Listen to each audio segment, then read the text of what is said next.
Muito importante, né, para os irmãos, né, que estão saindo, né, do sistema religioso. Eu mesmo já fui parado na rua e questionado a respeito desse assunto, porque nós fomos acostumados, na igreja, né, de ser assim, pressionado, né, psicologicamente, colocam muito medo na gente. Então, quando a gente sai, então eles começam a fazer aquelas perguntas, né, que nos faz pressão. Por exemplo, me pararam na rua e já me perguntaram: e como que fica a ceia? Por exemplo, se alguém perguntar, né, como que fica a ceia? Agora, você não vai mais cear? Se você não participa da ceia, você está fora do corpo de Cristo, né? Você está fora da comunhão, você está fora, você não tem mais parte com Ele. Então, as ameaças são grandes. Então nós vamos entender hoje o que é a ceia. Os irmãos já viram várias vezes eu dizer em cima dos púlpitos que a ceia que nós, né, que é feita hoje aí, ela não é a mesma daquela época dos apóstolos. E nem tão pouco era a que o nosso Salvador fazia. Porque o que ele fazia era a celebração da Páscoa, né, que no original lá é o Pêssar. Era feito uma vez por ano. A ceia que os apóstolos faziam era toda semana. Então era feito uma vez por semana. E era uma festa. Não era uma celebração, não era um ritual como é feito nas igrejas. É totalmente diferente. Era um jantar, né? E era especificamente uma festa chamada Festa Ágape. Observe bem. Ágape significa amor, é uma palavra grega que significa amor. Então o objetivo dessa festa era trazer alimento para que todos, tanto ricos como pobres, pudessem comer juntos, né, participar de um mesmo jantar. Então esse era o objetivo. E tem um versículo na Bíblia que eu gostaria de ler, em Judas, a Epístola de Judas, no versículo 12. Judas não tem capítulo, né? É só versículo, tem um capítulo só. Então, Judas, versículo 12.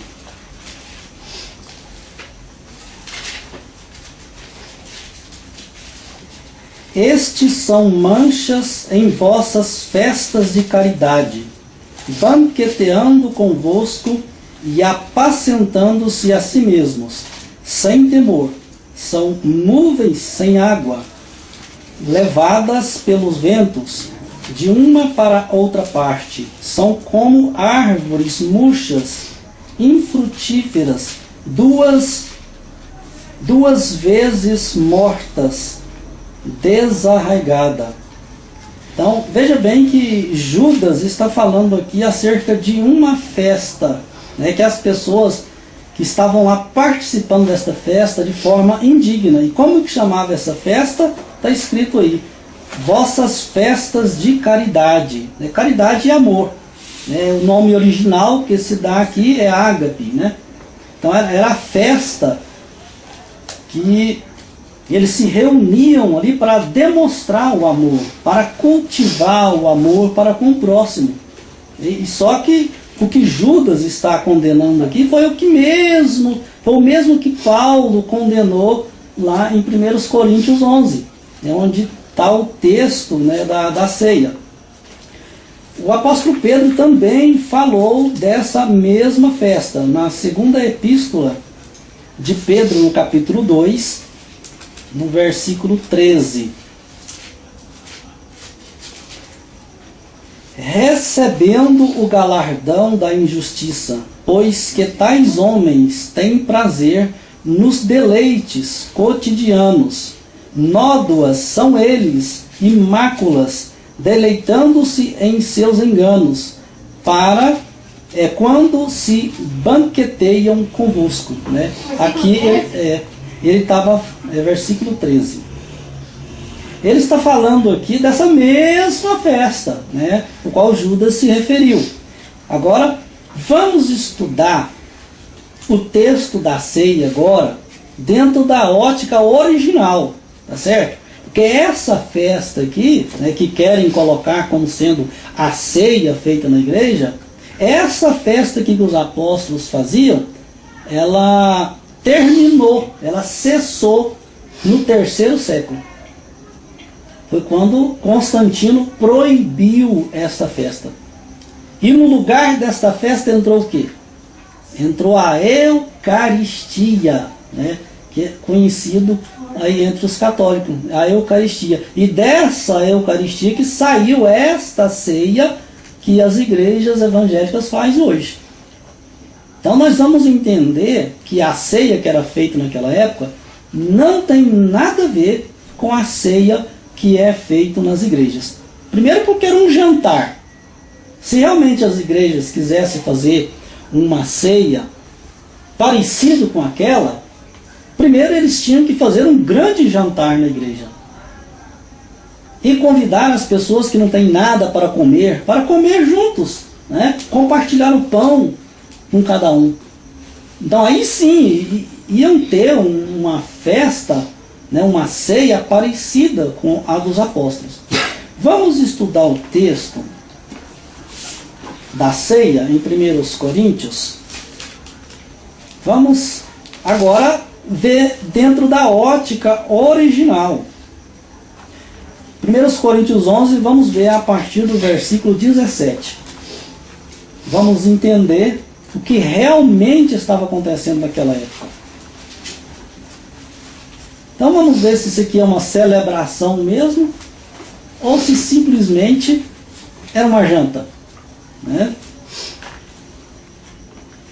Nisto, porém, que vou dizer-vos, não vos louvo, porquanto vós ajuntais não para melhor, senão para pior. Né? Paulo está dizendo, olha, quando vocês se reúnem, se congregam, né? Vocês se reúnem não é para melhor, mas sim para pior, porque o objetivo daquela reunião não estava sendo cumprido. Porque o objetivo ali era comunhão, o objetivo ali era o partir do pão, mas isso não estava acontecendo naquelas reuniões. Porque antes de tudo, ouço que quando vos ajuntais na igreja, no caso aqui no original, não é igreja, eles colocaram igreja para dar mais ênfase, né, à instituição religiosa, mas a igreja que no caso é congregação, ou seja, ajuntamento, né? Quando vocês se reúnem na congregação, há entre vós dissensões, e em parte eu creio. Ou seja, existia muita fofoca naquela época, né? Que Paulo tinha recebido muita notícia também de coisas que ele não acreditava muito que estava acontecendo. Mas tinha coisas que ele acreditava, né? Certas contendas que estava havendo, né? Aqueles problemas todos, ele acreditava. Tinha coisas que não. E até importa que haja entre vós heresias, né? Heresias aqui no caso é no sentido de partido. Tomar partido, divisão, era nesse sentido. Para que os que são sinceros se manifestem entre vós. De sorte que quando vos ajuntais num lugar, é na igreja ou é num lugar? Né? Olha a confusão, né, que vai causando. É na igreja ou num lugar? De sorte que quando vos ajuntais num lugar, não é para comer a ceia. Aqui colocou do Senhor, mas no caso, né, a ceia não era do Senhor. Se for um pequeno acréscimo, né, que colocaram, porque o jantar era deles. Né, não era para Deus jantar, não era para o Criador ir lá e jantar, não é para o Salvador ir lá e jantar, mas era para eles mesmos. Né? Então foi um pequeno acréscimo. Não é para comer a ceia. Vocês não estão aqui para jantar simplesmente. Vocês estão aqui para cumprir um propósito, o qual foi criado em cima dessa janta. É isso que ele está querendo dizer. Porque comendo, né, cada um toma antecipadamente a sua própria ceia. E assim, uns têm fome e outros embriagam-se. Bom, aí quem tinha uma situação melhorzinha, levava, né, a sua janta, do melhor que ele tinha, e colocava lá na mesa. E aqueles que talvez tinha pouco ou talvez nada, com certeza reunia pessoas que talvez nem tinham que jantar, por exemplo. Aí cada um tomava antecipadamente a sua própria ceia. É aqui que criou, né, quando manda esperar uns pelos outros, criou aquele costume na igreja de todo mundo cear de uma vez só, né? Comer o pão e beber o vinho de uma vez só, sendo que não é nesse sentido. Então aquelas pessoas pegavam aquilo que ele trouxe da sua casa e iam comer. Uns comiam demais, né? Outros, né, que chegavam atrasados na mesa, né, geralmente a pessoa que mais necessitado ficava intimidado de chegar, porque não levou nada, ou não levou quase nada, e ficava por último e ficava sem comer. E outras pessoas entravam no vinho e bebiam demais. Então era uma bagunça, ninguém respeitava ninguém, ninguém considerava ninguém. É isso que estava acontecendo na igreja de Corinto. Era desordem total nas reuniões que eles faziam. Então veja bem, aqui não se trata de uma celebração religiosa. Aqui se trata de uma reunião para jantar juntos, para comer juntos. Né? Veja bem, aí que Paulo começa a repreender que esta ceia não estava resolvendo nada, não estava adiantando absolutamente nada. Não tendes porventura casa para comer ou para beber? Ou desprezais, né, a igreja de Deus e envergonhais os que nada têm? Tá vendo? Vocês estão passando vergonha aqueles que não têm nada, não trouxe nada para comer. Vocês avançam na mesa, comem tudo o que trouxe, e o objetivo desta reunião aqui é dividir o pão para quem não tem, para cultivar essa prática, e vocês deixam aqueles que não trouxe nada, não tinham que trazer, com vergonha. Então era isso que estava acontecendo. Veja bem que não aponta nada para a celebração que é feita hoje. Era realmente uma janta, uma festa semanal que eles faziam.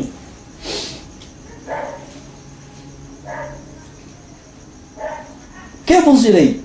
Louvar-vos-ei? Nisto eu não vos louvo, porque eu recebi do Senhor o que também vos ensinei, que o Senhor Jesus, na noite em que foi traído, tomou o pão, e tendo dado graça, partiu e disse: tomai e comei, isto é o meu corpo que é partido por vós, fazei isto em memória de mim.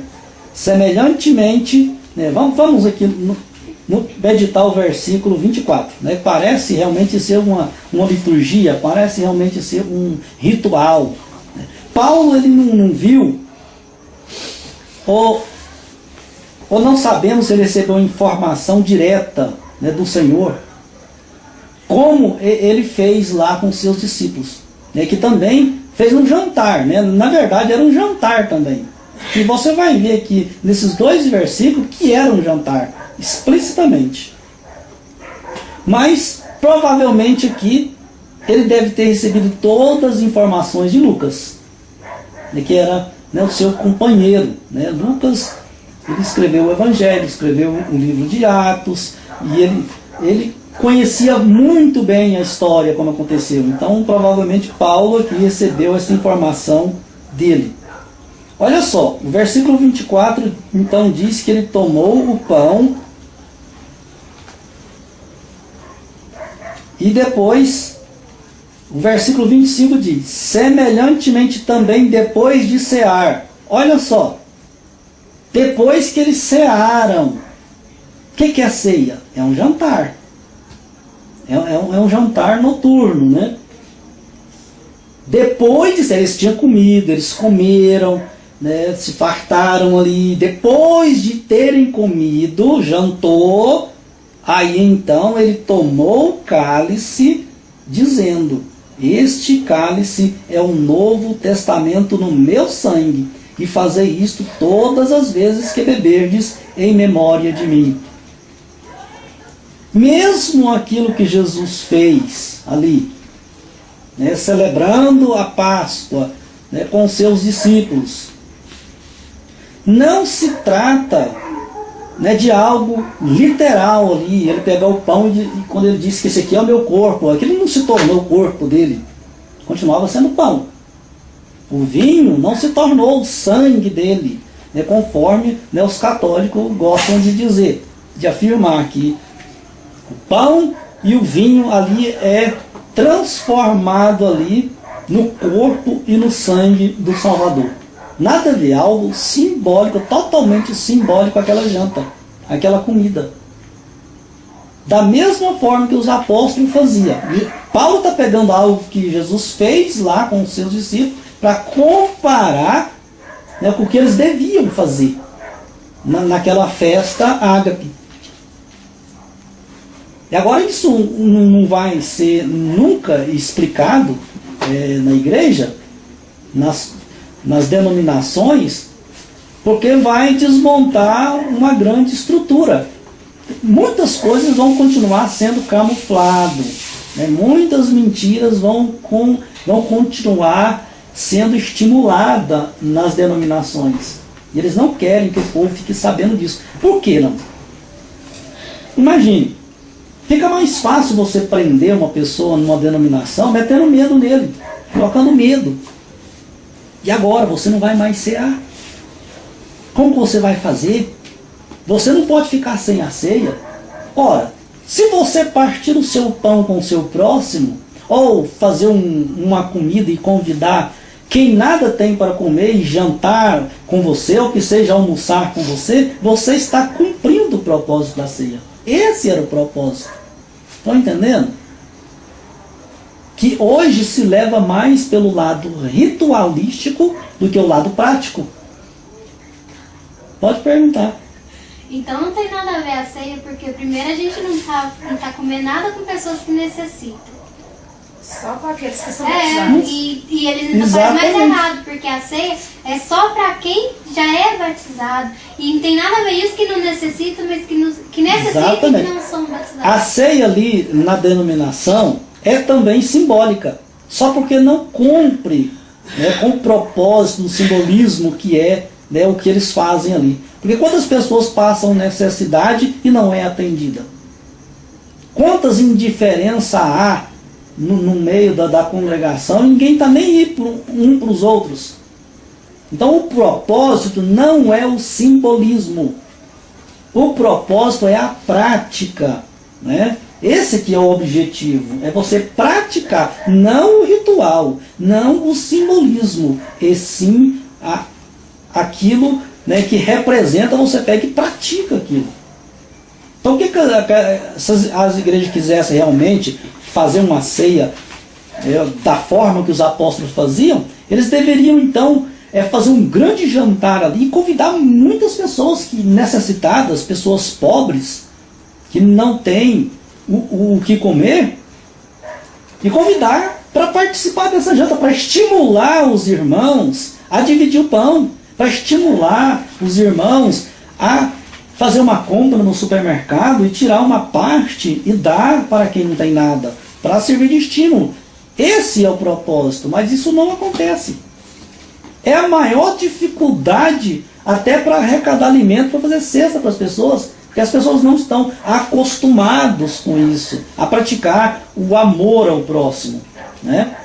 Então, esse aí é o objetivo da religião, esse é o objetivo das denominações, é prender as pessoas fazendo pressões psicológicas, né, como este assunto aqui e muitos outros que nós vamos ainda falar pela frente, tá certo? E mantém as pessoas em prisões. É por isso que a palavra nos adverte. Para tomar cuidado para que ninguém nos faça presa sua, para que ninguém nos domine, né, nos mantenha em cativeiro, né?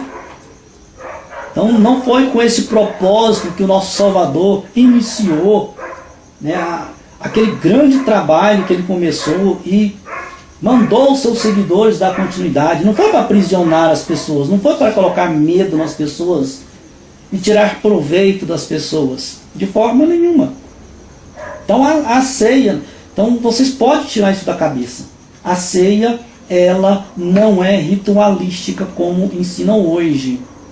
Entendeu? Se você cumpriu o propósito que os apóstolos faziam ali, né, que foi criado aquela festa para isso, se você cumpriu o propósito, você está fazendo parte do corpo e do sangue do Senhor. Você está participando quando você reparte com alguém, quando você mantém comunhão com as pessoas, você está cumprindo com esse propósito. Então o importante, por exemplo, não era as pessoas matar um novilho naquela época, um cordeiro, e oferecer em holocausto. O que o Criador agradava não era daquilo, mas sim da obediência. Melhor seria se as pessoas obedecessem do que fazer sacrifício, conforme diz a palavra. Melhor é você cumprir o propósito do que fazer símbolos ritualísticos. É muito melhor. Isso agrada o nosso Criador. Quando a palavra que diz, por exemplo, que por causa disso há muitos entre vós fracos e doentes e muitos que dormem, aí eles pegam e colocam como se as pessoas estivessem em pecado, né, e participam daquele ritual ali em pecado. Por isso que tem muitas pessoas que estão ficando fracos. Só que aqui está falando fisicamente, não espiritual, é fisicamente. Por isso que tem muitas pessoas que estão fracos, não se alimentam, não comem. Vocês estão deixando pessoas passar fome em vosso meio. Por isso que há muito entre vós fracos e doentes, porque se a pessoa não alimentar bem, fica doente. Tá? É nesse sentido. Entendeu? Então as pessoas já estavam perdendo aquela essência que começou, né, os seguidores começou tendo tudo em comum. Ninguém dizia que o que era seu próprio. Ninguém fazia isso. Todo mundo tinha tudo em comum. O que é meu, eu reparto com o próximo. Só que aos poucos eles foram perdendo essa essência. E chegou ao ponto que chegou aqui em 1 Coríntios capítulo 11, versículo 17. Estava uma vergonha. Se naquela época estava uma vergonha, imagina hoje, 2000 anos depois. Hoje está muito mais do que uma vergonha. Hoje está uma abominação. Essa é a grande realidade, né? Então quando alguém perguntar para você, e como vai ficar agora a ceia, você pode responder, eu agora vou praticar a ceia. Eu não vou mais participar de um ritual, agora eu vou praticar ela, eu vou repartir com o meu próximo, e agora eu vou agora, né, contribuir para o bem-estar daquele que não tem nada. Eu vou agora me esforçar para ajudar o meu próximo. Então é dessa forma, né, que nós devemos fazer, né? Essa é a maneira correta. Amém?